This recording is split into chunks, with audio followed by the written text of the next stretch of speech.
வணக்கம் ஜே.கே. அஸ்ட்ரோவின் இன்று மாலை 6 மணி நேரப்படி இன்றைய பஞ்சாங்கம். இன்றைய தேதி ஏப்ரல் 7 2024. இன்றைய கிழமை ஞாயிறு. இந்நாளிற்கான ராசி மீனம். இந்நாளிற்கான நட்சத்திரம் உத்திரட்டாதி 2ஆம் பாதம். இன்றைய திதி சதுர்த்தசி. இன்றைய யோகம் பிராம்மம்.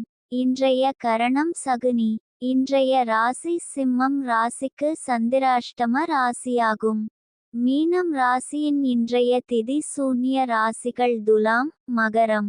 உத்திரட்டாதி நட்சத்திரங்களில் செய்யும் சுப காரியங்கள்: ருதுசாந்தி, பூமுடித்தல், சீமந்தம், பெயர் சூட்டல், விருஷம் வைக்க, கோபுர ஆலயகிரகாரம்பம், கிணறு தடாகம் புதுப்பிக்க, விவாகம், அக்ஷாரபியாசம், காது குத்தல், தானியம் களஞ்சியத்தில் வைக்க, யாத்திரை போக, விவகாரம் முடிக்க, வியாதியஸ்தர் மருந்துண்ண,